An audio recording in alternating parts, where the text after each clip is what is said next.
Buenas tardes, muchas gracias por su presencia.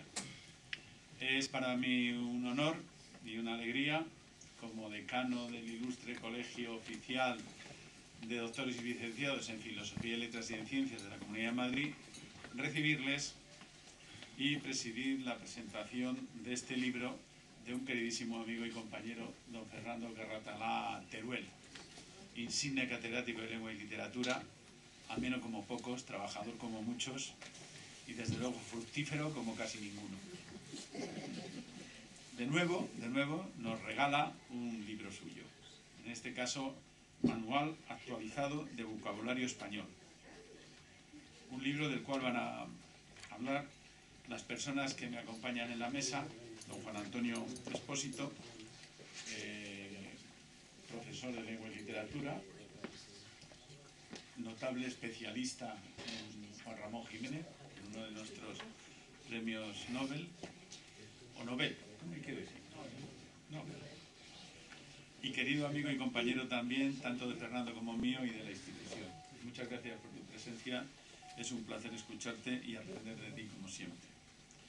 De don David Felipe Arranz, profesor de la Universidad Carlos III y especialista también en las ondas. Un hombre que sabe hablar como pocos y que sabe cautivar solo con la voz, porque a través de la radio nunca se le ve. Si además se le ve, cautiva también con su presencia. Y a don Basilio Rodríguez Cañada, presidente del grupo editorial Sial Pigmalión, con el que venimos trabajando desde hace ya algunos años y que nos congratula siempre con la presentación de unos libros magníficamente editados. También sucede con este. Y desde luego con el cuidado y la precisión con la que el autor, don Fernando Carratalá, corrige todas las pruebas habidas y por haber, en especial de sus libros. Yo no sé si consigue aquello que decían que había conseguido un autor que dijo: voy a conseguir un libro en el que no haya nunca, o que no haya una sola errata. Decían que era don Gregorio Marañón, y que después de corregir el libro 100 veces y las pruebas de imprenta y todo lo había corregido y tal, en la misma presentación del libro le salió la palabra y he conseguido un libro en el que no hay ni una sola rata. Entonces decían eso, porque dice, bueno, es que es imposible. Pues yo creo que Fernando coge todas las ratas, absolutamente todas, todos los puntos, todos los que... no voy a hablar del libro porque no entiendo del libro, y entonces cualquier cosa que dijera sería hueca, vana y producto de un ignorante.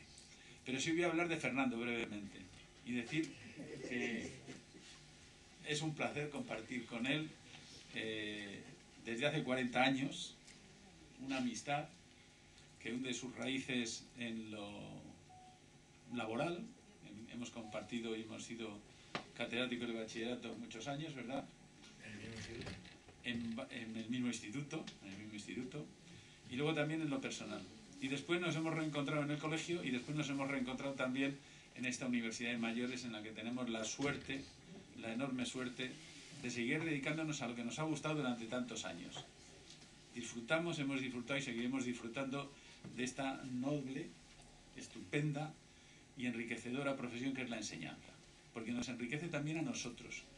Resulta que Fernando, a pesar de que lo sabe todo, también aprende y se enriquece, aunque solo sea en lo emocional, también, porque tiene su corazoncito. Hoy hace 4 años que sufrió un amago en el corazón y hay que celebrar con él y con toda la providencia y con lo que se quiera, que y con la clase médica que le puso no sé cuántos estén y lo salvó.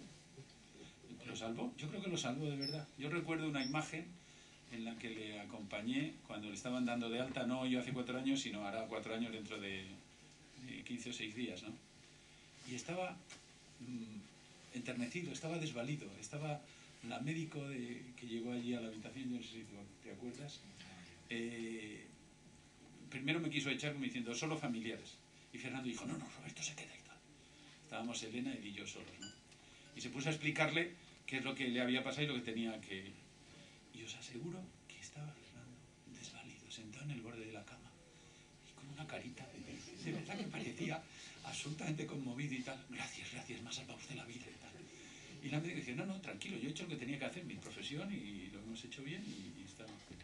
Bueno, pues entonces gracias a la oportunidad que tuvo de darse cuenta de que le estaba dando el ataque y a la buena actuación de la clase médica, porque allí habría un grupo de médicos que son los que le salvaron, pues en los 4 años siguientes nos ha regalado de nuevo varios libros, acordaros, pero este estupendo manual actualizado de vocabulario español, que si hace 4 años tú no hubieras tenido la recuperación que tuviste y lo bien que te pasó, pues tú no lo hubieras escrito nunca, ¿no?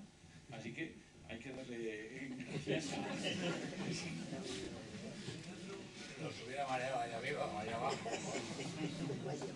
Bueno, no sé, digo, como mínimo como el mío en un sitio intermedio, para purgar las penas. Así que muchísimas gracias, Fernando, por estos nuevos 4 años que nos has regalado, gracias a superar aquel incidente del que hoy hace, y a los años que vendrán, que nos volverás a regalar con tu buen hacer y con tu estupendo trabajo. Y para que hablen del libro, pues tiene la palabra don José Antonio Espósito, que es mejor que no. Muy bien, pues muchas gracias. Pues una tarde de alegría, estar con Fernando y con todos ustedes, acompañándoles en la presentación de esta obra de Fernando, excepcional. El libro a mí me ha sorprendido. Pocas veces Fernando llega a sorprenderte porque ya le conocemos todos y sabemos de su capacidad de trabajo, de su buen hacer. Pero este libro concretamente me ha superado las expectativas que yo tenía de él, porque no pensé que una obra tan completa fuese capaz de levantarla en tan poco tiempo como ha hecho Fernando. Es una obra exhaustiva, es una obra que recorre el castellano con un detalle asombroso. Se detiene en todos los prefijos, todos los sufijos, añade el valor que indica cada uno de ellos, las excepciones, rastrea en el latín, en el griego, transcribe además de ambas lenguas y con mucha precisión y meticulosidad cada uno de los términos hasta los acentos, ¿no? Digo que entonces es extraordinario por lo completo, por lo complejo, porque supera lo que hasta ahora teníamos, los breves manuales que utilizábamos en los centros académicos, pues serán algo mucho más breve, y esto ahora mismo es lo mejor que tenemos en las manos quienes nos dedicamos a la filología, ¿no? Incluso las propuestas que hace ahora mismo la Academia pues se ven con este libro en algunos aspectos desbordadas y superadas por la labor que ha hecho Fernando. Sin que sea una hipérbole, una exageración, podríamos decir que en este terreno, en este ámbito de la morfología de las palabras que estudia Fernando en este libro, es algo parecido a la labor que emprende un hombre solo frente a toda una academia, como le ocurrió hace muchos años a María Moliner cuando no la dejaban entrar en la academia porque tenía sus faldas femeniles que no se permitía entrar en la academia, y ella sola emprende su camino y hace un diccionario mejor y más completo que todo el coro masculino, ¿no? Bueno, pues Fernando hace él solo una labor extraordinaria, pero sin apoyo de becarios, de gente que le ayude a hacer esta tarea. Él solo supera, por lo tanto, lo que nos ofrecía hasta ahora mismo la Academia. Por eso digo que es un libro notable en todos los aspectos, y singular, y además ahora mismo la mejor referencia que tenemos, ¿no? El libro probablemente... Bueno, yo soy profesor también, soy director, pero doy alguna clase, y esta mañana precisamente yo tenía que impartir clase a mis alumnos precisamente de lexemas y prefijos, sufijos, y me he llevado el libro de Fernando y lo he utilizado en clase, y he comprobado que es un libro útil porque nos propone una serie de actividades que ya las tengo aquí, y es mucho más fácil para cualquier docente tener esto entre manos a la hora de abordar nuestras clases, y enriquece por lo tanto la labor del docente. O sea que en ese sentido no es una labor solamente erudita, sino útil y práctica para todos los que nos dedicamos a la enseñanza, ¿no? Y decía entonces que esta mañana pues he comprobado que el libro pasa el fuego de la práctica. Hay libros que a veces se editan y se almacenan y allí se arrinconan, ¿no? pero este no. Este tiene esa vertiente de práctica, ¿no?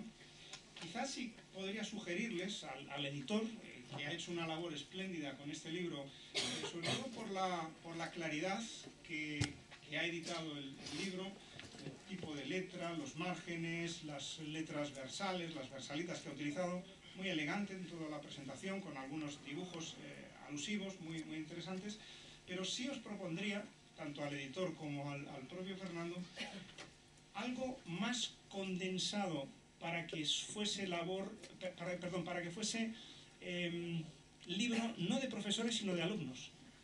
Este mismo, pero mucho más reducido, un alumno sí lo manejaría y sería, por lo tanto, un alcance mayor. Es una propuesta, es una idea, ¿no?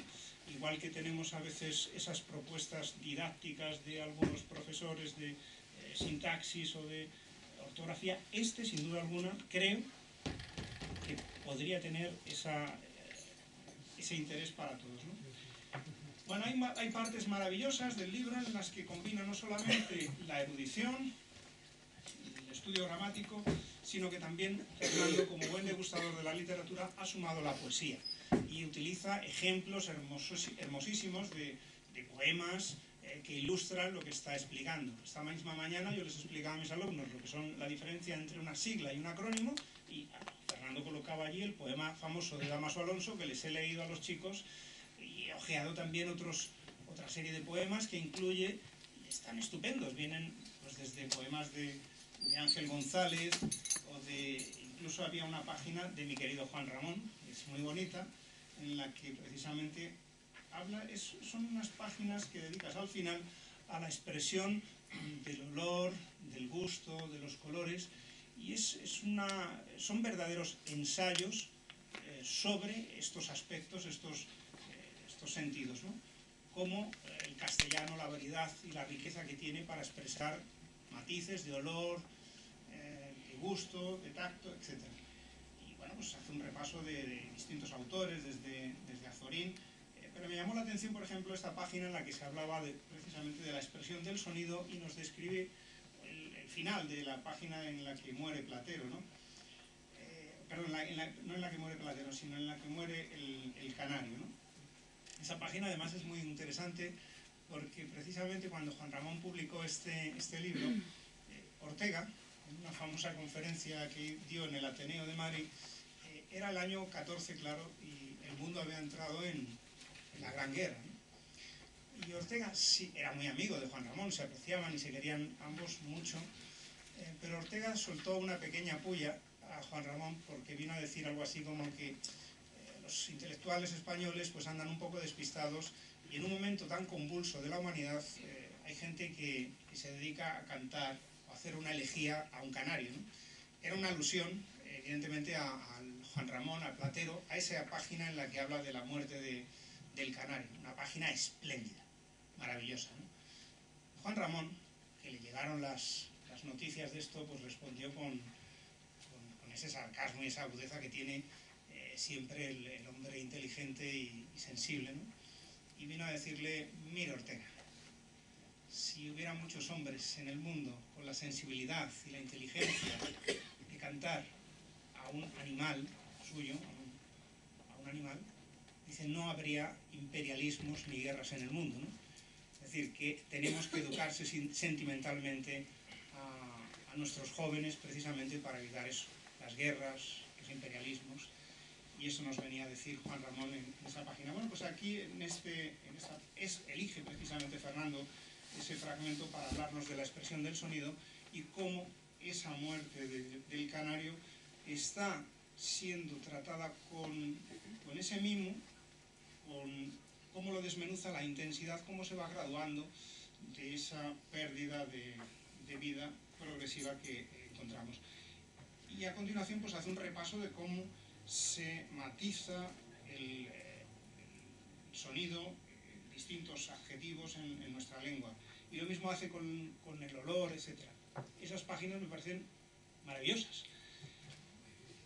Muy difíciles, sí, muy difíciles porque el matiz lo es todo, y el adjetivo, como decía Azorín, la literatura es el adjetivo, y ahí está la clave, ¿no? Y alguien que sabe expresar todo esto en un libro de manera sistemática, pues es un regalo para todos nosotros. Así es que, Fernando, te doy las gracias por el libro y porque ya lo he aprovechado en clase.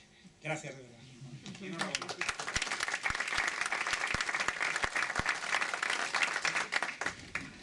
Pues tiene la palabra don David Feliciarra. Muchas gracias, José Antonio. Querido decano, querido editor Basilio, querido amigo José Antonio Espósito, queridos amigos y alumnos de Fernando Carratalá, míos también, algunos. Así que nos hemos reunido hoy para celebrar que tenemos un maestro, en ese sentido de la palabra, que es aquella persona que es maestro de vida, no solamente en mi caso hablo de filología, sino un hombre que constituye un referente, y lo decía muy bien José Antonio, en un sentido muy grande, muy amplio. Hablaba Borges que Quevedo era toda una literatura, más que un escritor, y Fernando Carratalá es toda una filología hispánica, es toda una lingüística. Este manual actualizado de vocabulario español, sin la palabra actualizado, pues lo teníamos muchos en la editorial Castalia, que era, yo creo, Fernando, la tercera parte, ¿no? Por lo menos. Menos de la tercera parte. Y ha resultado muy grato y sorprendente ver en qué poquito tiempo Fernando ha pergeñado un libro más, no sé si era el 138 o el 139, porque Fernando estos libros pues los hace como Don Quijote, pasando las noches de claro en claro y los días de turbio en turbio. Es un hombre que duerme, que prometió descansar cuando, decía muy bien Roberto Salmerón, le dio aquel jamacuco, pero que está incumpliendo las recomendaciones médicas, familiares, de amigos y tal. Es decir, ha vuelto a las andadas. Ya le tapiaron la biblioteca del mago Frestón, allí su ama de llaves y su sobrina Antonia pues no ha hecho ni caso, ha tirado el muro y ha seguido trasnochando. Esto a los que te queremos pues nos preocupa muchísimo, porque está muy bien publicar 140 libros, yo creo que está muy bien, pero nosotros te queremos sano, te queremos con nosotros, te queremos fresco, y yo creo que estás haciendo un esfuerzo que está muy bien, pero seguro que Elena me daría la razón. Quiero decir que te tienes que cuidar más, que tienes que descansar, que disfrutamos todos con tus libros, que a la Real Academia, salvo sus enormes egos de académicos, pues tu trabajo efectivamente, digamos que yo creo que incluso oscurece, ¿no?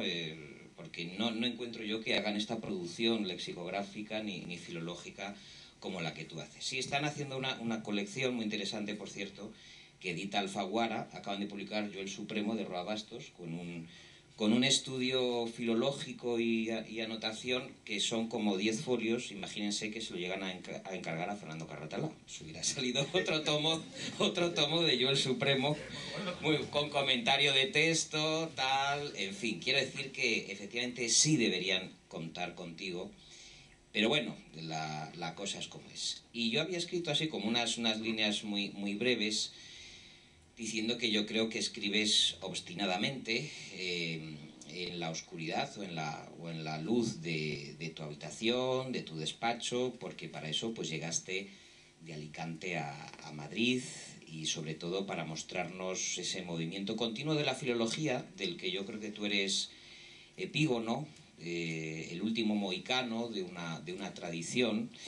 Yo no conozco heredero de Fernando Carratalá a ese nivel de totalidad del mundo filológico, de lexicográfico, fonológico, sintáctico, literario incluso, lo has apuntado muy bien. Es decir, Fernando tiene la habilidad maravillosa de romper las lindes que normalmente se hacen en los planes de estudio entre los lingüistas y los estudiosos de la literatura, ¿no? Él, como tantas otras cosas que rompe, empezando por su salud, pues empieza a romper esas fronteras, ¿no?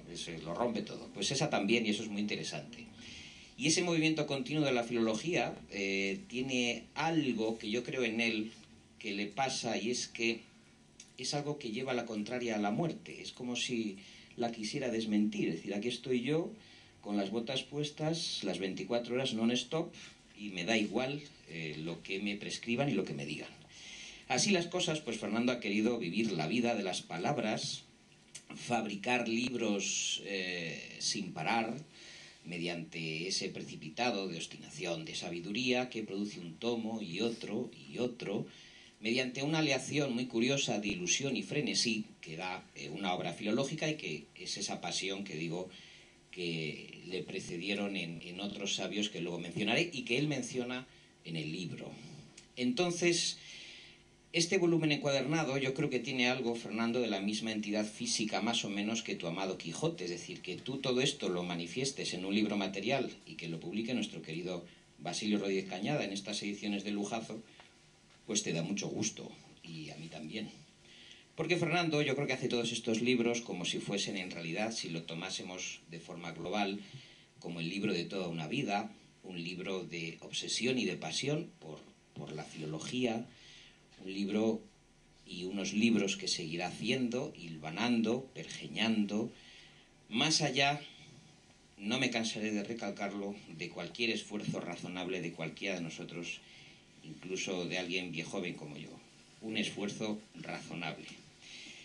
En ese rincón apañado, imaginado de su cátedra, que es su casa, que es su colegio de doctores y licenciados, Fernando, digamos que prepara, dice Fernando Carratalá, pues este manual actualizado de vocabulario español, y yo tenía aquí una frase de Baudelaire que dice: el estudio de la belleza es un duelo en que el artista grita siempre horrorizado antes de sucumbir. Y yo cambiando, trocando los términos, digo que para Carratalá el estudio de la lengua es un duelo en el que el lingüista grita siempre complacido antes de sucumbir a su grafomanía.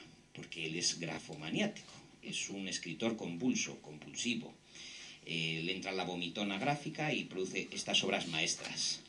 Los libros de Fernando Carratalá son como una floración de palabras que nos sale al encuentro esa filología dulce de tradiciones anteriores a las que yo aludía, que todos hemos estudiado, por lo menos 3 de los que estamos aquí, los cuadros de palabras y de obras explicados, cantados y contados pues por Menéndez Pidal, por Rafael Lapesa, por Alonso Zamora Vicente, al que Fernando admira muchísimo, yo también, tiene una obrita que se llama Mesa sobre Mesa, que es una delicia.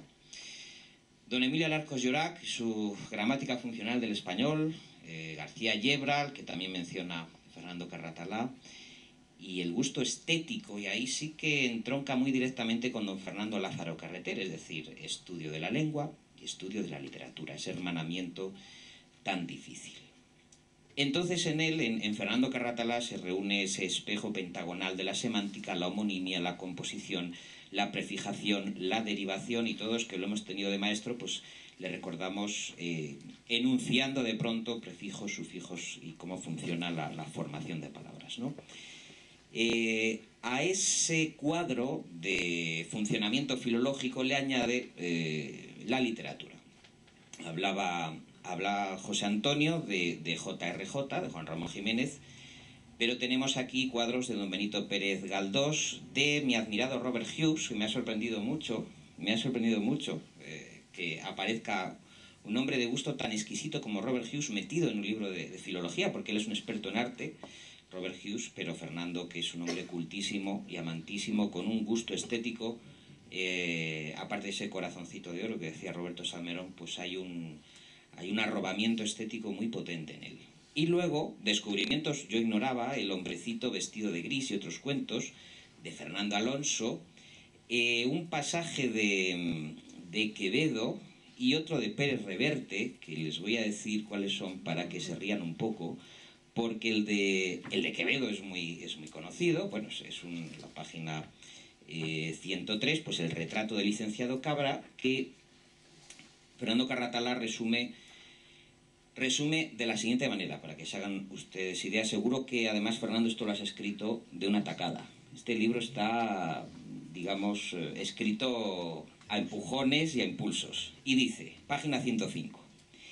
En el expresivo retrato del licenciado Cabra, a cuyo colegio va de pupilo Diego Coronel, acompañado de su criado Pablos, y atención, Quevedo amontona hipérbole tras hipérbole y metáforas carentes de toda intención embellecedora para abultar desmesuradamente su fealdad física, creando así una grotesca y desaforada caricatura del personaje retratado.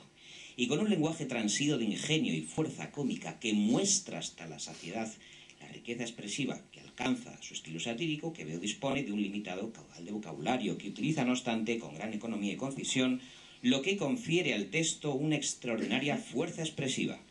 En efecto, el léxico usual, alejado por completo de la latinización, es objeto de las más audaces deformaciones. Las palabras desarrollan nuevos significados de acuerdo con el capricho personal del autor, y los más sorprendentes epítetos, los símiles más cómicos, los más ingeniosos juegos de palabras y equívocos se suceden con ritmo vertiginoso y obligan al lector a realizar un gran esfuerzo de atención para que, como diría Gracián, tenga en qué cebarse la comprensión. Esto es un retrato un análisis que hace Fernando Carratalá del Buscón, que, como habéis visto, en sí es un ejercicio estilístico. Lo decías muy bien, amigo José Antonio, que Fernando es un exquisito de lenguaje a la hora de hacer un análisis técnico. Y eso es muy escaso. Es decir, que este libro se disfrute mientras se lee y se aprenda toda la jerigonza filológica que, pues es ardua, y Fernando la hace fácil. Y de complemento incluye, que me ha gustado mucho... ¿Esto lo he escrito yo? Sí, incluye un texto de Arturo Pérez Reverte, del semanal del 26 de abril de 1998, que es Cuestión de cojones. Entonces él ahí lo deja, ¿no? Como bibliografía recomendada y bueno, textos complementarios. Lo que quiero decir es que en esta especie de tronera de la filología que tiene Fernando y que viene de una tradición pues que durante el franquismo, durante la transición, de alguna forma estuvo anquilosada, pero Fernando la hace emerger con esa luminosidad suya, muy embarnecida, de hombre que está silente en su casa, en la cocina del lenguaje, tejiendo la estructura de 4 décadas de dedicación a la formación del profesorado, en vez de convertir sus tardes en vespertinas de ocio y de bostezo, de paseos que podría haberlo hecho perfectamente y no le ha dado la gana. A pesar de los enfados de Elena, querido amigo, pues tú te has dedicado a producir y a trasnochar. Así que la de Fernando Carratalá es la voz pedagógica que nos recuerda que, cito textualmente a Fernando, entendido el campo semántico como el conjunto de unidades léxicas de una lengua que comparten un núcleo común de rasgos de significado, es evidente que los términos antónimos deben permanecer y pertenecer al mismo campo semántico y por lo tanto a la misma clase funcional. Y luego lo explica, En definitiva, este libro de alguna forma nos recuerda que la filología está al alcance de todos, que no es un asunto simplemente de erudición o de unos cuantos académicos que se reúnen a mirarse el ombligo, sino de un profesor, de un catedrático que siente verdadera pasión por la filología, por los clásicos y por los modernos, y que ha tenido la enorme generosidad y el talante de hacer el esfuerzo supremo que supone parir un libro de estas dimensiones, que es dolorosísimo, que cuesta muchos disgustos, que se resta horas a la vida y descanso y produce muchos desvelos, pero al final, querido Fernando, yo creo que tienes que estar muy satisfecho por tu legado intelectual y filológico para que las generaciones venideras, espero, tengan el gusto y el aprecio y la inteligencia de poder degustarlas. Muchísimas gracias, querido amigo.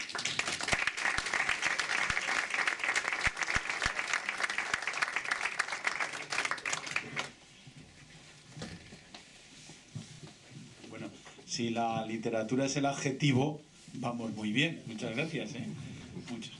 El libro también tiene muchos adjetivos. Bueno, enhorabuena. Tiene la palabra don Basilio Rodríguez Cañada. Muchas gracias, señoras y señores, queridos amigos, muy buenas tardes. Me van a permitir ustedes que comience agradeciendo la magnífica acogida que nos brinda siempre esta casa cuando les proponemos diversos actos, especialmente presentaciones de libros importantes para nosotros. Efectivamente, como ha dicho el señor decano, llevamos colaborando aproximadamente 3 años con esta institución y es algo que nos congratula porque de alguna forma es volver a nuestra casa, dado que de formación nosotros venimos del mundo de la pedagogía, aunque estamos un poquito escorados hacia otros temas, pero siempre hemos mantenido y mantenemos una relación cordial y bueno, pues recordar nuestra vocación es importante y sobre todo aquí la hemos dotado de sentido de nuevo.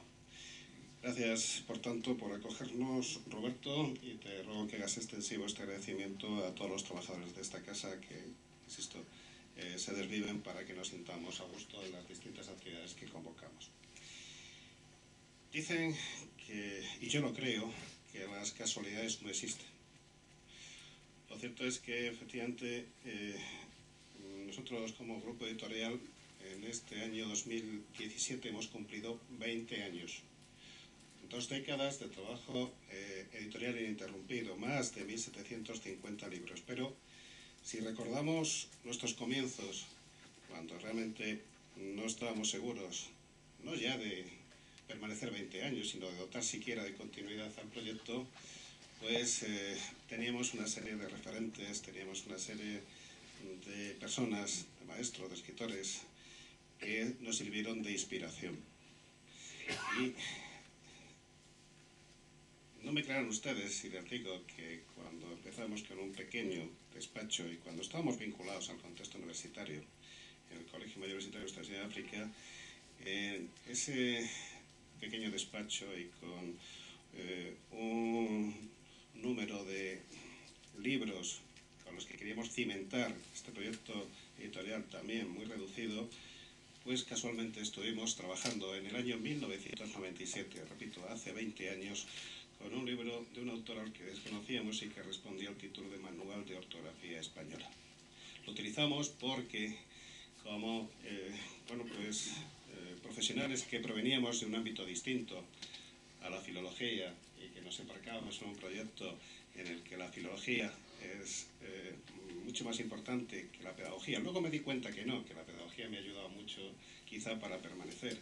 Pues las cuestiones léxico-ortográficas venían muy bien explicadas en este libro, cuyo autor desconocíamos y que hasta que no han pasado los años y hemos podido hilar fino y hemos podido asociar ideas y hemos podido constatar, ¿no?, que efectivamente ese autor era Fernando Carratala, no hemos podido saber que estábamos abocados, porque yo soy muy determinista, creo que el destino o la providencia nos condiciona y nos aboca a colaborar o a encontrarnos con ciertas personas en situaciones determinadas, ¿no?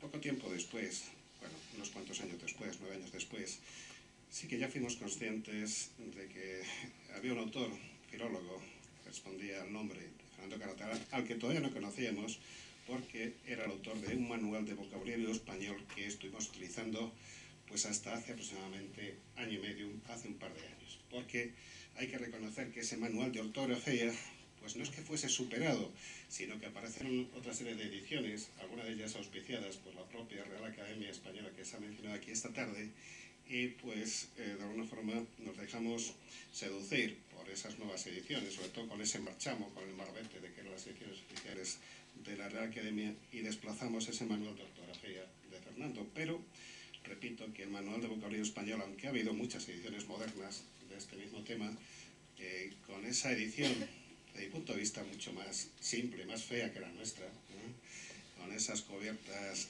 verde oliva, algo descoloridas, nos ha acompañado durante una buena parte de nuestro trayecto, de nuestro itinerario editorial, por supuesto también personal. Por eso digo que las casualidades no existen, de alguna forma estábamos abocados a pues encontrarnos, a conocernos, y eso fue precisamente, se está hablando aquí de ese trance que pasó Fernando hace 3 años y pico, 4, hoy hace 4 años, cuando en una comida muy grata, muy agradable, el decano de esta institución y el inductor, el profesor David Felipe Arranz, me dijeron que me querían presentar a una persona con la que seguro que íbamos a poder colaborar y establecer vínculos de diversa índole. efectivamente, no me conocía el decano, pero sí me conocía a David Felipe Arran, que conocía también a Fernando, y si tenemos ambos la fama de que vamos por la vida o trabajamos a la velocidad del sonido, pues lo que no sabían, o si lo sabían, pues ciertamente nosotros desconocíamos que juntándonos a dos personas hiperactivas íbamos a trabajar y desarrollar una labor a la velocidad de la luz. Y es lo que ha ocurrido, porque en apenas 3 años estar con Fernando supone el acicate constante para poner en marcha proyectos nuevos y sobre todo, como se ha dicho aquí, estamos ante un trabajador infatigable, ante un intelectual, un filólogo de talla y ante una persona que tiene una capacidad creativa tremenda, ¿no? Y eso ha hecho que cada vez que nos encontrábamos o nos reencontramos o cuando coincidíamos precisamente en la presentación de un libro, estamos ya pergeñando un nuevo proyecto que a la velocidad de la luz él se ponía en marcha y lo culminaba, ¿no? Por eso, el ver publicado este manual actualizado del vocabulario español, una obra que yo creo que va a ser difícilmente superable en mucho tiempo. Y me parece que es importante dejarlo claro. Se han escribido aquí razones de índole didáctico, pedagógico y filológico, pero es cierto que el trabajo que ha conllevado la realización de esta obra, algunos lo sabemos porque hemos seguido casi día a día la evolución de la misma. Mejor dicho, noche a noche, efectivamente. Puesto que muchas noches me mandaba las 10, 15 o 20 páginas, ojo, 10, 15 o 20 páginas que había podido redactar, y eso le apenaba, porque le parecía que era poco, en el último día, los últimos 2 días o en el pasado fin de semana, ¿no? Por tanto, yo te quiero agradecer, Fernando, de veras, que, bueno, hayas hecho un esfuerzo, que efectivamente yo estoy convencido que no va a redundar negativamente en tu salud, porque tú eres un viejo roble, que todavía tienes que dar mucha guerra, pero yo te quiero agradecer ese esfuerzo que ha conllevado pues prescindir de horas de asueto y de descanso, y eso no es metáfora, para poder culminarlo y terminarlo a tiempo. Actualmente este libro, que está en distribución nacional e internacional, ha sido propuesto para diversas instituciones educativas, especialmente hispanoamericanas, como libro de consulta obligada para el profesorado. Y esperamos y deseamos que tenga ese reconocimiento que merece la obra y que efectivamente pues, has puesto a disposición de los lectores sin el más mínimo equipo que te ayude, que te dé soporte, cobertura para un trabajo de esta índole. Un trabajo que en muchos casos pues, puede durar años y efectivamente con un equipo, a veces incluso un equipo multidisciplinar de bastantes personas, ¿no? Por eso te quiero agradecer y te quiero pues reconocer el trabajo que has hecho con esta obra, que no viene a culminar lo que has hecho anteriormente, sino que es algo más, pero que en el momento que aparece impreso y encuadernado, paralelepípedo como este, 17 por 23 centímetros, él, bueno, pues supongo que sentirá una íntima satisfacción, pero al igual que las madres, cuando paren a sus hijos, en ese momento sienten una cierta desquerencia, alejamiento, porque después de estar gestando durante 9 meses, y yo creo que ha sido más o menos el tiempo que has tardado tú en gestar esta obra, mes arriba o mes abajo, no sé si ha salido 9 meses exactos,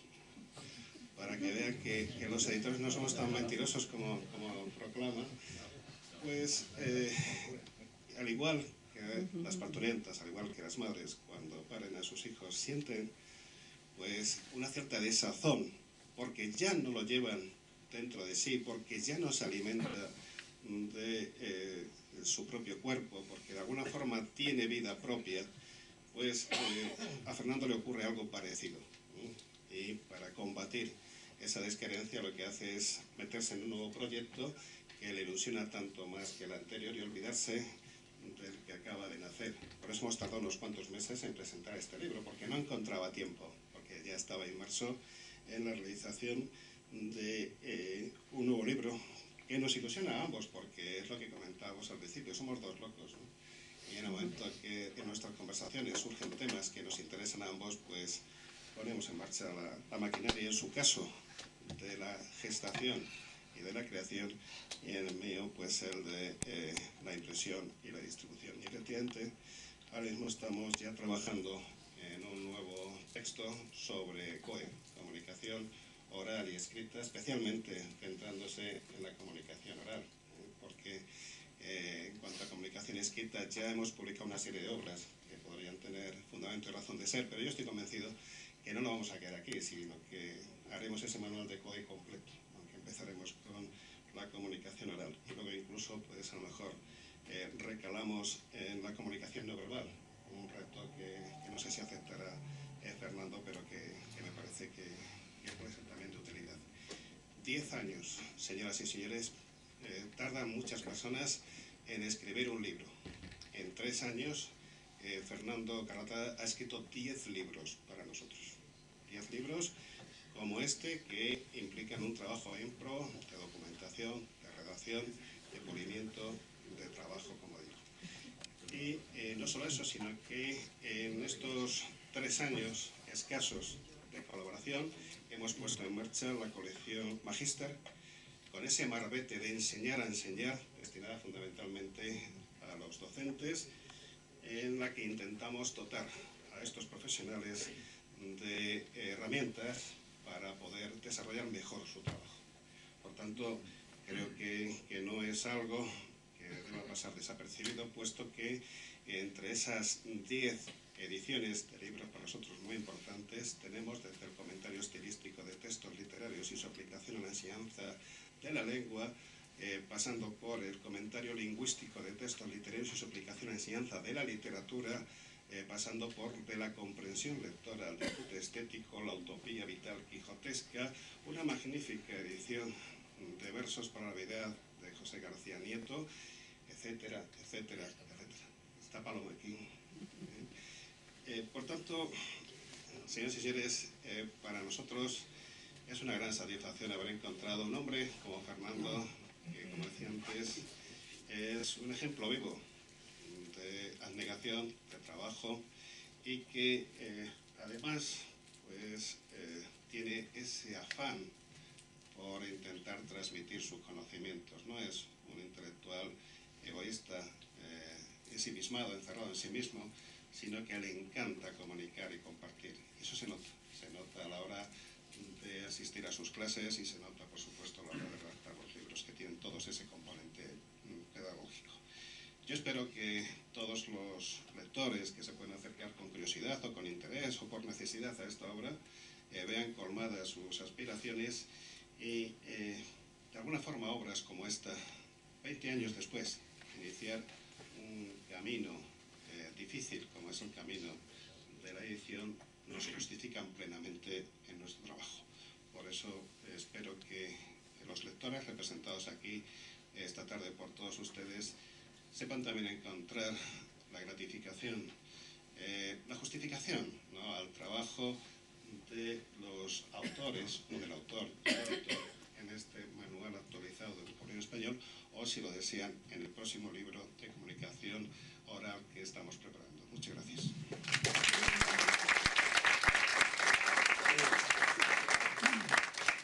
Le vamos a conceder ahora la palabra al autor para que nos hable a fondo del libro, pero yo le tengo que decir a Basilio que muchísimas gracias por tus palabras, son estupendas y tal, pero oye, yo lo que he visto aquí es una cosa terrible, porque casi quedáis embarazados, entonces para 9 meses más, y creo que fue algo así como en el Génesis dice que Dios hizo el mundo en 6 días y el 7º descansó.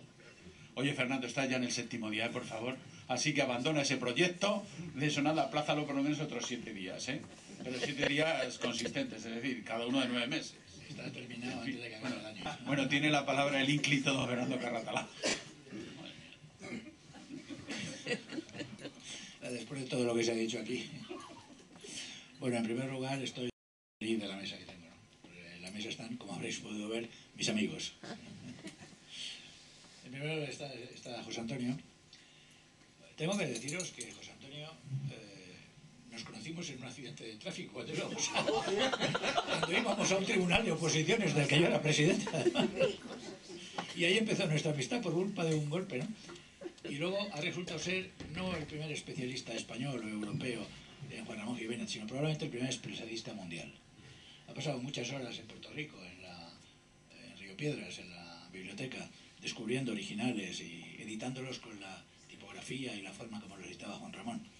Y entonces, pues cuando hay que hablar de Juan Ramón, necesariamente hay que recurrir a José Antonio. Pero es que además José Antonio ha conseguido que su instituto, el Instituto de las Musas, sea hoy por hoy el instituto mejor considerado de toda la Comunidad de Madrid, que se acerca a los 400 institutos.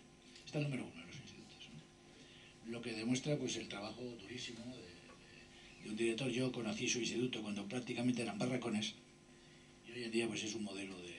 El otro día el telediario daba una referencia de sus alumnos trabajando en centros de investigación con el cáncer y con sus alumnos de... En fin, eso es obra suya y además de Juan Ramón pues es también un docente que está en el aula. En cuanto a David, bueno, pues David también fue un conocimiento casual. Un buen día me llamó para que participara en su programa. Él dirige un programa de libros en la radio que se llama El Marcapáginas, que es un programa muy interesante, tiene más de 60.000 oyentes y probablemente sea el programa de libros, sobre crítica de libros en directo, de 2 a 3 horas todos los viernes y luego los sábados por la mañana lo repite de Radio Capital. Muy dinámico y muy... Y bueno, pues desde entonces establecimos amistad, hemos colaborado, él viene a la Universidad de Mayores cuando yo no puedo y supongo que será mi sustituto natural cuando esto ya no dé más de sí, porque yo puedo ser su padre. Y además, como persona que maneja la literatura comparada, realmente no tiene precio. La literatura comparada es una cosa muy difícil. Y luego Basilio, que es el que arriesga el capital. Y que por tanto pues avala todas estas locuras, ¿no? Tengo que hacer una corrección. Yo no he escrito 147 libros, he escrito 78. No el número de incluidos los libros de texto, que eso es otro mundo del que ya lo dejé. Pero sí se han dicho aquí 2 o 3 cosas que son verdad. Estas cosas se hacen porque se tiene ilusión por la docencia. Y voy a descubrir algo que no quería decir. El infarto fue serio, no afectó al corazón, me afectó a las arterias. Y bueno, las arterias tienen sus stents y por lo tanto la sangre fluye y funciona. Y ahora, si antes estaba como una moto, pues ahora que no están obturadas, pues voy como 2 motos, ¿no?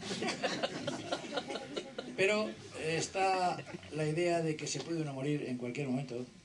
Y entonces no me gustaría quedarme en la cabeza pues la enorme cantidad de cosas que he hecho con mis alumnos. Fueron 43 años en los institutos y 38 años en los centros de profesores. Aquí hay directores de centros de profesores y directores de colegios. Está Olga, está Rosina, y no sé dónde está. Y bueno, son muchos años dedicados a la formación del profesorado. Y yo siempre he pensado que la base del sistema educativo es que el profesorado funcione. Si el profesorado funciona, el resto es igual. ¿Qué más da si el presupuesto es más grande o más pequeño, si tienes más o menos alumnos por clase? Si tú tienes ilusión en enseñar a los alumnos, automáticamente se dan cuenta que tienen delante un profesor dispuesto a enseñar y están dispuestos a recibir hasta incluso los más complicados, que yo siempre los he pedido para mi clase. Los alumnos difíciles siempre los he querido tener yo, ¿no? Entonces, por eso tengo la necesidad de estas cosas, pues intentar que no se queden en la cabeza y sacarlas. Bueno, efectivamente, este libro se ha producido en 9 meses, de lo que es físicamente escribirlo, pero hay mucho pensamiento y mucho material de muchos años en el aula, ¿no? Y lo que ha dicho Basilio es verdad, pero este parto rompe aguas con 3 meses el niño, porque lo empecé en octubre y antes de que acabe el año tendremos el manual de comunicación oral. Voy por la página 305. Anoche llegaba a la 305. Y supongo que será un libro de alrededor de unas 400 páginas. Pero también habéis dicho una cosa que es verdad.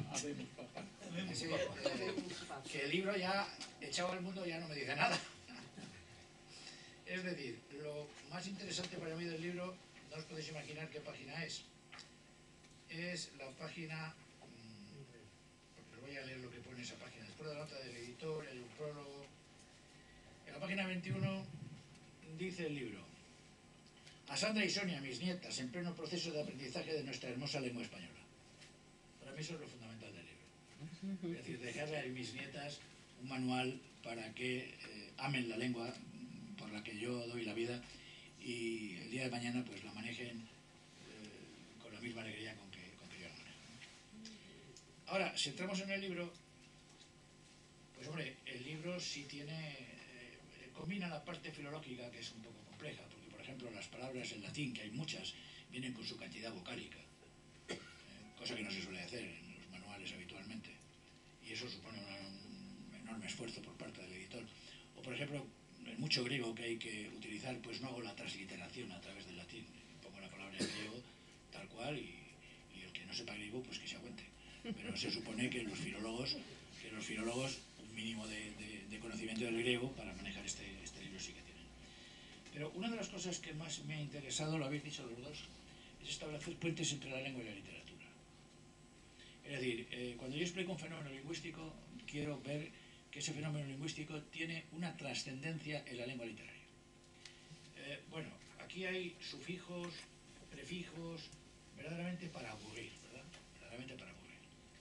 Y a ti te dicen, venga, mire usted, es que el prefijo des es uno de los varios prefijos que indican privación, separación, negación. El prefijo, el sufijo on es un sufijo que indica golpe violento, brusco. ¿Dónde puedo encontrar yo todo eso para que alguien lo perciba literariamente? ¿Os acordáis de la elegía a Ramón Sige de Miguel Hernández? Fijaos lo que hay un momento en el que dice: alimentando lluvias, caracolas y órganos, mi dolor sin instrumento, a las desalentadas amapolas, daré tu corazón por alimento. Tanto dolor se agrupa en mi costado que por dolor me duele hasta el aliento. Un manotazo duro, un golpe helado, un hachazo invisible y homicida, un empujón brutal te han derribado. ¿Os dais cuenta? No hay extensión más grande que mi herida. Lloro mi desventura. ¿Os vais dando cuenta? Cómo el poeta va seleccionando palabras que tienen prefijos privativos o palabras que tienen sufijos aumentativos para que el dolor... Esto es un poco lo que yo he querido. Que cuando cualquier manifestación lingüística quede ahí, la literatura la recoge y un autor que lo sabe manejar, cuando hace su selección léxica, bien es verdad que él lo hace intuitivamente, lo hace porque tiene oficio de escritor, porque conoce su lengua. Luego, en todo caso, viene el crítico o viene el lingüista para dar cuenta de lo que ha hecho, ¿no?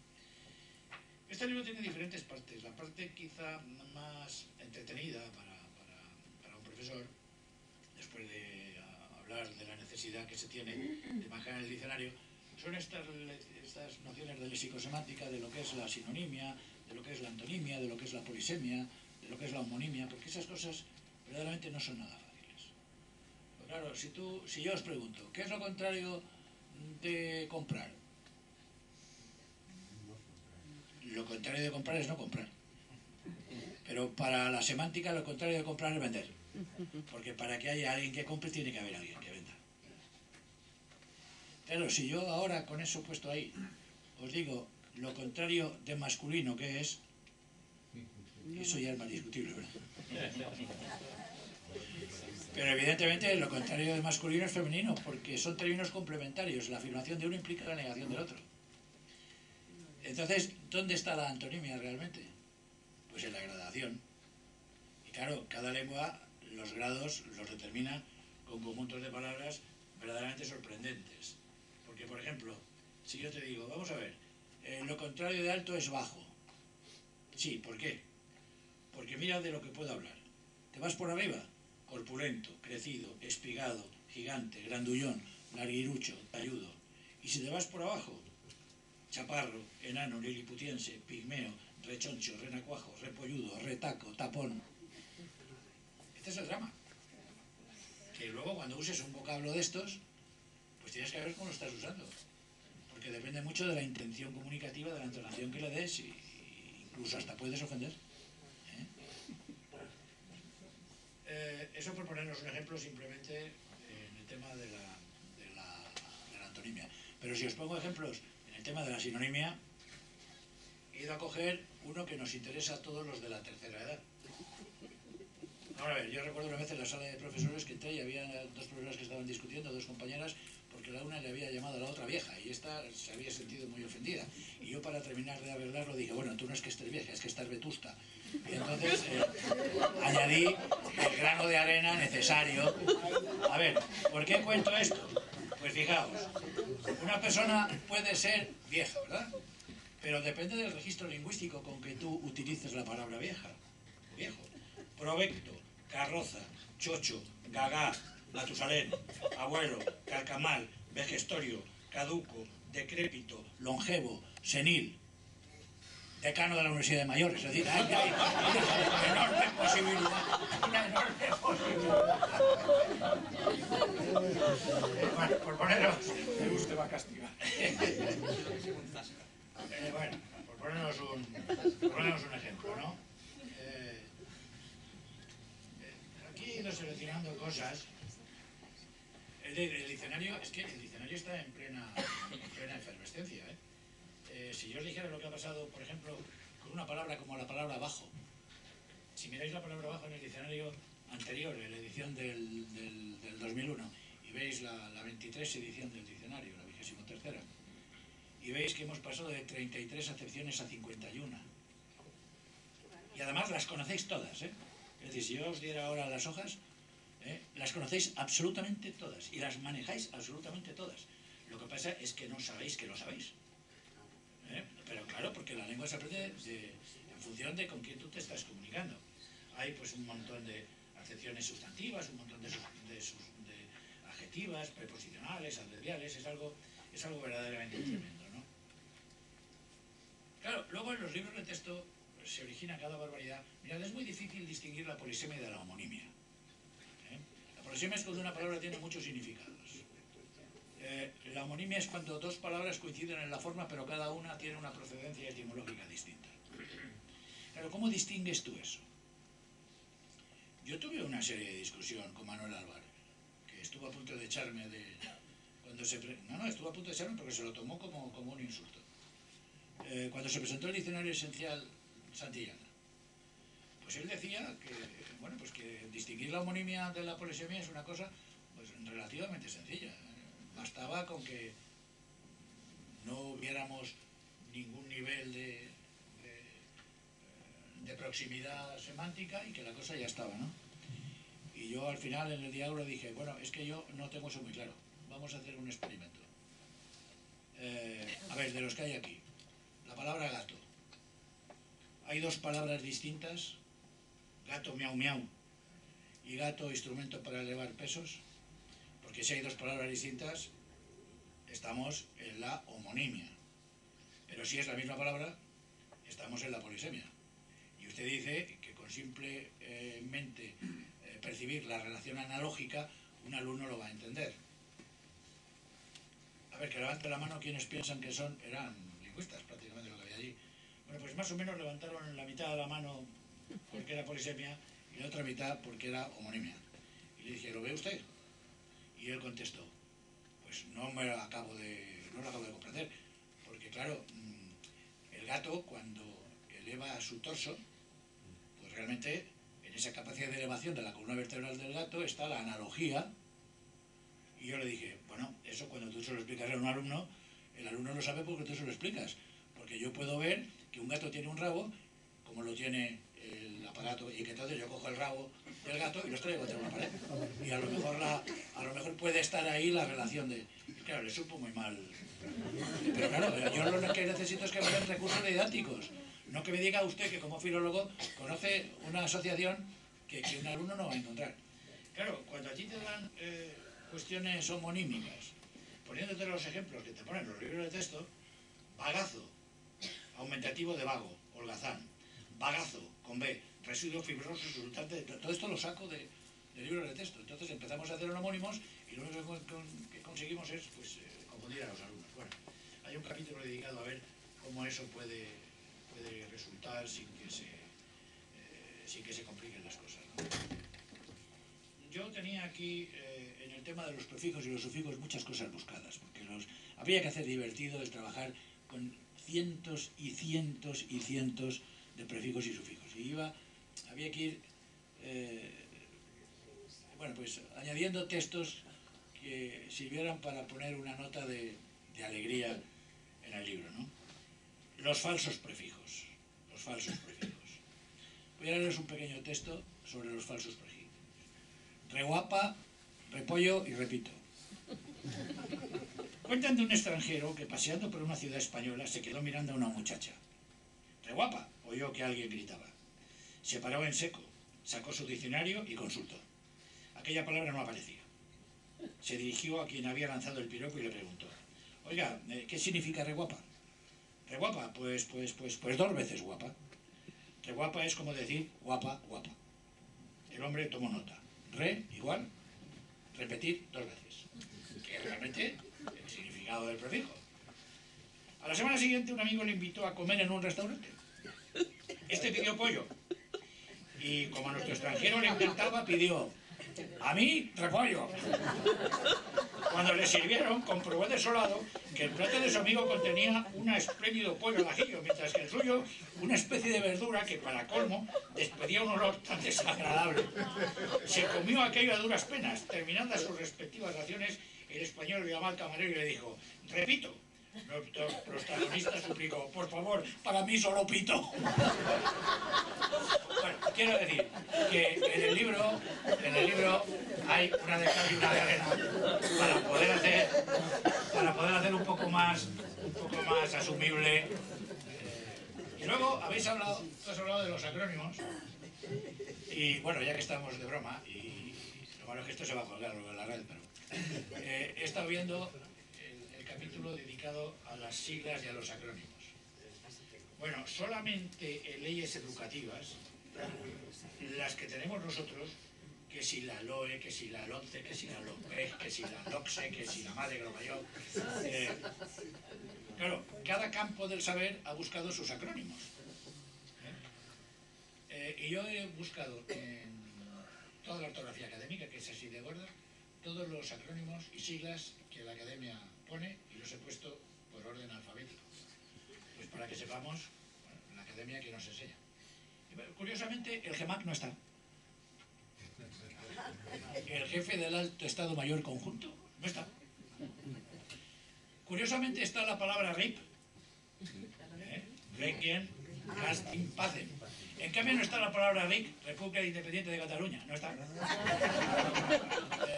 Yo lo siento, pero cuando la Academia en el 2010 publicaba estas cosas, pues sí existía RIP, pero no existía RIC. No sé si antes o después este acrónimo terminará por existir, pero hoy por hoy no existe. Y luego en las voces onomatopéyicas me lo he pasado muy bien, porque claro, los procedimientos además haciendo yo el oso, ¿no? Porque para conseguir las onomatopeyas yo tengo que hacer los ruidos de los diferentes animales para ver luego eso cómo lo transcribo. Ahora veréis a qué tortura más divertida os voy a someter. Los mecanismos de formación de palabras son la composición, la derivación, la parasíntesis, la acronimia y la onomatopeya. Ahora a ver, ¿cómo os reís? Interjección utilizada para la risa fuerte. Interjección usada para la risa astuta. Interjección para indicar la risa contenida. Para la risa socarrona. La risa irónica. Bueno, pues esto me lo he tenido que hacer yo. Riéndome yo solo. Pero tengo razón,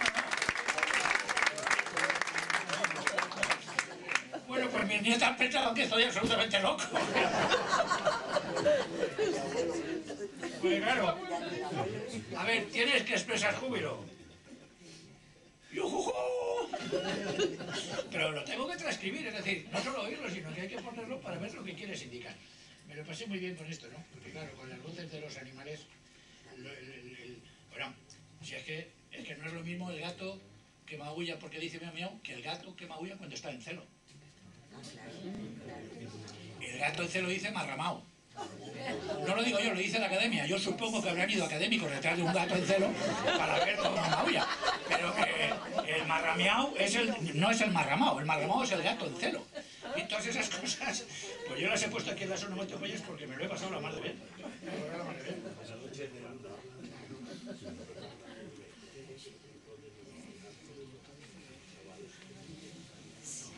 Bueno, luego hay naturalmente cosas bastante más serias, ¿no? ¿Os habéis vosotros referido a un capítulo que es un capítulo muy complicado? Es decir, es buscar lo que nos da cada una de las sensaciones por vía de adjetivos. Hay que buscar los adjetivos del color, del sabor, del olor, del tamaño y la forma de los objetos. Y no consiste en mirar un diccionario de sinónimos. Que los diccionarios de sinónimos son criminales, porque, oye, una palabra, si tú la sacas de su contexto, no es sinónimo. A ver, tú te vas a un diccionario cualquiera y te pone, por ejemplo, el ejemplo no es mío, el ejemplo es de un académico, pero me vale para lo que quiero contar. Tener, poseer, atesorar. Te lo pone como sinónimos. Y de bueno, tiene 20 años. Posee 20 años. Queda un poco al ojo Manuel de Prada, ¿no? Pero atesorar 20 años, como no sea en cada pata, quiero decir que hay que llevar mucho cuidado y estas cosas no son... Bueno, pues en el tema, por ejemplo, tú hablabas del sonido y hablabas antes de Juan Ramón. Bueno, yo estuve poniendo la cantidad de vocablos que he encontrado que tienen que ver con el sonido y que cada uno tiene su campo de aplicación. Agudo, altisonante, altísono, atronador, tronador, aturdidor, chillón, clamoroso, detonante, ensordecedor, escandaloso, estentóreo. Cuidado con... Ostentorio es otra cosa. Ese era el caballo de Gil. Estremecedor, estrepitoso, estruendoso, fragoso, ruidoso, hiriente, horrísono, horrisonante, penetrante, retumbante, resonante. Si queréis sigo. Pero a cada uno hay que buscarle el contexto apropiado de forma que no pueda ser reemplazado por otro de la serie que os he dado. Bueno, pues cuando Juan Ramón Jiménez está hablando de que el canario se muere, y el canario realmente se muere, pero hay otro capítulo, el canario de los niños que se ha escapado de la jaula, y luego el canario vuelve a su jaula, pero hay un momento en que Juan Ramón dice lo siguiente. Mira, Platero, el canario de los niños ha amanecido hoy muerto en la jaula. Es verdad que el pobre estaba ya muy viejo. El invierno último, tú te acuerdas bien, lo pasó silencioso, con la cabeza escondida en el plumón. Y al entrar esta primavera, cuando el sol hacía jardín la estancia abierta y abría las mejores rosas del patio, él quiso también engalanar la vida nueva y cantó. Pero su voz era quebradiza y asmática como la voz de una flauta cascada. Eso es lo que yo estoy intentando hacer en este manual. Es decir, poner a disposición de los profesores o de los lectores en general los instrumentos lingüísticos para que luego le puedan sacar partido estilístico y disfrutar de la literatura.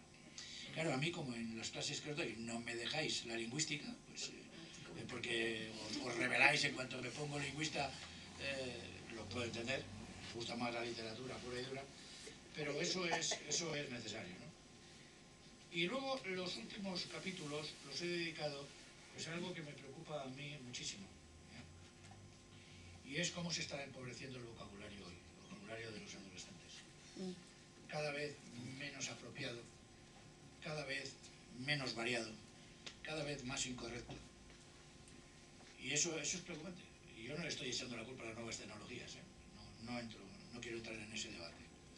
Entonces hay que buscar, muerto don Fernando Lázaro Carreter, que no ha habido quien recoja su testigo, o ya me gustaría que me llegara la suela del zapato, don Fernando, pero ya que lo habéis citado, muerto don Fernando, los libros ya no tienen la obsesión por el vocabulario que él tenía.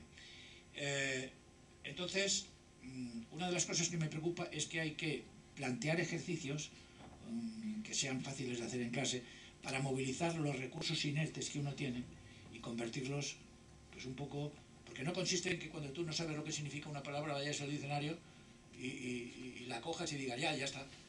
Hasta que no vivencies en muchas situaciones de experiencia esa palabra, jamás formará parte de tu acervo lingüístico. Tened en cuenta que todos tenéis un vocabulario pasivo, que es el de reconocimiento, pero el que no usáis, y un vocabulario activo. Bueno, yo pretendo, sin ánimo de pedantería, que el vocabulario pasivo se convierta en activo y que tú, en lugar de ser mero receptor, lo termines por usar. A ver, yo puedo decir que el Real Madrid le infligió una derrota a un un pobre equipo al que le ganó por 1-0 y encima están tan contentos. ¿Me habéis entendido? Pero para explicar eso, no sé cuántos de vosotros habréis empleado el verbo infligir, aunque me habéis entendido todos. O yo puedo hablar de que he infringido una norma de tráfico al saltar en un semáforo. Pero supongo que aunque todos me habéis entendido, lo normal es que no uséis el verbo infringir.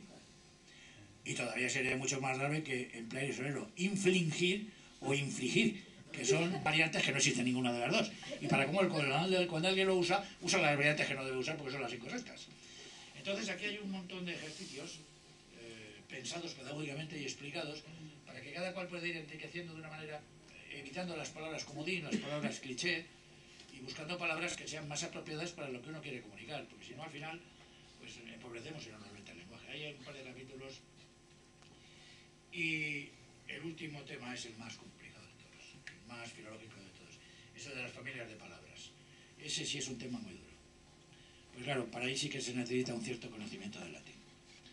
Pues claro, esto de las palabras de la misma familia es muy fácil. Si yo te digo, a ver, palabras de la familia de alto, palabras de la familia de alto, y estáis pensando palabras de la familia de alto. Bueno, pues todos vais a ir por alt y vais a añadir altar, altanero, altímetro, altavoz, altura. A lo mejor alguno se va por delante. Exaltar, enaltecer. Pero cogiendo alt, ¿quién me velariza la L en U?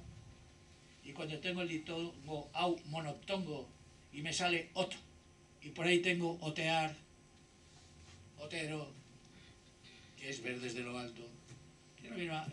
Entonces, claro, ahí ya se necesitan unos ciertos conocimientos. Por lo tanto, yo he procurado ofrecerles a los profesores pues, la mayor cantidad posible de instrumentos para que sin necesidad de que sepan latín puedan bueno, proporcionar a los alumnos vocabularios de las mismas familias, ¿no? Y para finalizar, voy a leeros uno de los textos que he puesto en el libro con objeto de que, bueno, dos en realidad.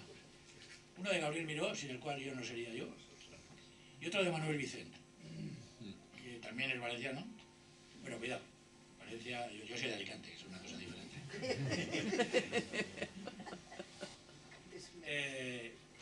Vicent es de Castellón. Imaginad que estáis en Guadalest, en Alicante, pero en el Guadalest de los años anteriores al año 30, antes de que se nos muriera Gabriel Miró, y que veis aquellas tiendecitas que yo conocí cuando era pequeño. A ver, si yo le leo a alguien algo de esto ahora, ¿cuántas palabras le van a fallar? Al caer la tarde ha recordado Sigüenza, es decir, Gabriel Miró, su propósito de ir al otro pueblo de compras. Le agrada sentarse en la tienda lugareña. Siempre se arrima a los montones de aperos, de odres, de cedazos. De las vigas cuelgan los racimos de la cordelería, sogas, cinchas, esportillas, alpargatas, cabezales, alternando con la variedad de los géneros de la batioja, crisoles, faroles, coladores, alcuzas, moldes de cuajar pastas y confituras. En los anaqueles se reúne todo lo que puede saciar los deseos de la humanidad en muchas leguas: rodillos de lienzo, basquiñas, calzas y tocas, azafrán, pimiento molido, azúcar, lejía, anís escarchado, torcidas de candiles, almidón y petróleo. En una grada de halcones abiertos están los granos, las simientes y harinas. En un pollo reposan los toreles y zafras. Ahí es cuando el alumno te dice: aquí no hay una falta de ortografía, y le dice: niño, mejor cállate.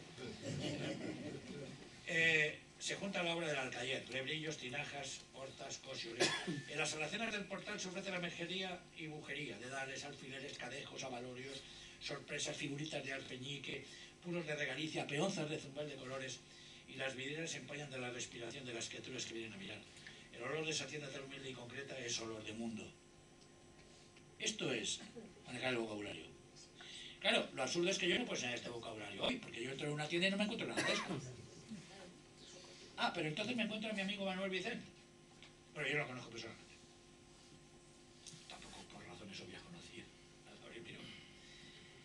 Y publicó en El País cuando Iberia te daba, cuando viajabas en Iberia en clase turista y te daban un zumo de naranja y un periódico, sin necesidad de ir en preferente, pues cayó en mis manos un periódico, luego lo sentí por los opositores, porque descubrí el texto que pusimos en las oposiciones en ese vuelo, un texto que se llama Formas. Bueno, es un texto en la línea zoriniana, estaría más para ahora, y con la lectura de ese texto voy a terminar, porque lo voy a dejar con un resabio de melancolía. Cuando uno vuelve a su lugar de origen, después de muchos años, se encuentra con los utensilios domésticos y las viejas herramientas que se usaban en la niñez.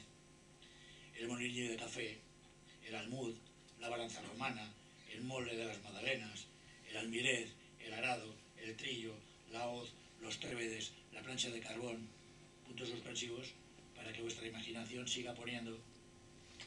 Al haber perdido su carácter utilitario, la mirada nueva que se posa sobre estos instrumentos los convierte en objetos puros.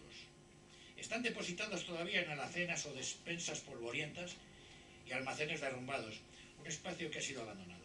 También el tiempo se ha ido alejando de sus formas hasta dejarlas detenidas en un punto del pasado que se confunde con el espíritu. A esos utensilios caseros y herramientas agrícolas estuvieron pegados el amor y el sudor de unos seres desaparecidos, además de todos los flujos y aromas de alimentos, de tierra, de heno y animales. Estos vapores se han esfumado, dejando la materia venteada y desnuda.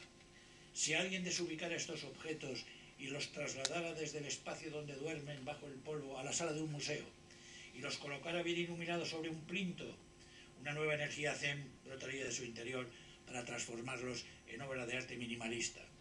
El mismo viajero que un día regresó a su lugar de origen puede entrar ahora fuera del tiempo en la sala de exposición después de un largo camino en que la existencia se ha hecho dura y compleja. En las formas simples de estos objetos hallará el inicio de su alma, cuando ésta también era todavía una forma pura. El trillo, la niñez, el molde de las magdalenas, las primeras lágrimas, el molinillo de café, la inocencia perdida, el almirez, el nombre de aquel perro, los juegos en la noche de verano, el costurero, el aguamanil de cerámica, aquella niña de las pecas, los trébedes, la noticia del primer crimen, la plancha de carbón, el sentimiento de culpa estremecido junto al primer placer del cuerpo. Después de todo, la vida no es sino una sensación que se extiende sobre las formas de la materia que uno ha amado. Y esto está en un artículo de prensa. Esta joya literaria, tenemos unos magníficos ensayistas en los periódicos de todos los días, en El País, en el ABC, en La Razón, en cualquiera de los... en el mundo, que son capaces de escribir estas cosas. Esto sería como si Gabriel Miró hubiera vuelto y nos trasladara a nuestro pasado, nos trajera la nostalgia de aquellas cosas que hemos amado, van a permanecer en sus formas. Bueno, todo este tipo de cosas hay en el libro, para ir endulzando un poco pues lo dura que pueda ser simplemente la teoría lingüística, ¿no? Y bueno, pues aquellos que estéis dispuestos a disfrutarlo, pues que sepáis que pesa 930 gramos. Pesa 930.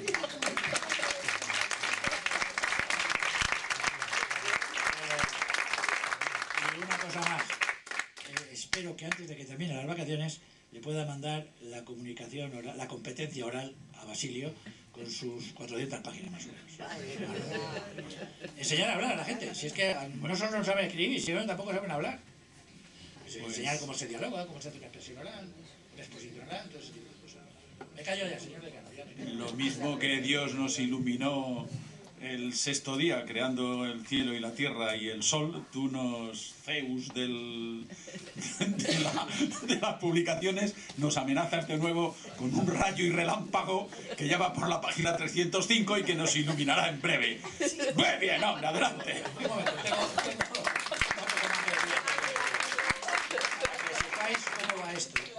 para que sepáis cómo va esto. 19 de diciembre de 2017 a las 13:21. Que estaba yo aquí en el colegio. Recibo el correo de la Fundeo. Desde hace 5 años la Fundeo elige entre los muchos términos a los que dedica sus recomendaciones diarias del uso del idioma la palabra del año.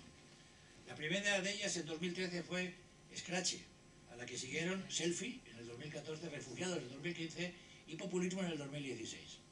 Las 12 candidatas de este año son las siguientes: aporofobia, aprendibilidad, Bitcoin, destripe, macho explicación, noticias falsas, odiador, soñadores, superbacteria, trans, turismofobia y uberización. Y luego te explica cada una de ellas. Bueno, es que hay que estar en el vocabulario a día de hoy a las 13:21, que es la única manera de poder recoger en los libros la lengua viva.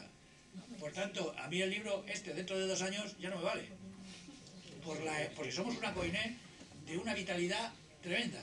O sea, tenemos una lengua que hablan 500 millones de personas, no 7,5 millones, no, 500 millones de personas, 500 millones de personas. Y bueno, al paso que vamos, otra cosa es la lengua técnica, que es el inglés, porque el 70% de los libros se editan en inglés. Pero al paso que va la población hispana, si la Universidad de Washington ha hecho bien los cálculos, vamos a ser la segunda lengua de comunicación del mundo, por encima del inglés y por debajo de las lenguas tostánicas, vamos, las lenguas, bueno, el chino mandarín y la zona de Pakistán, Bangladesh, todo eso. Y después el español. Entonces, claro, pues esto hay que estar continuamente, dale que te pego. Es la única manera de poder... El rayo que no cesa, ¿eh? Se levanta la sesión.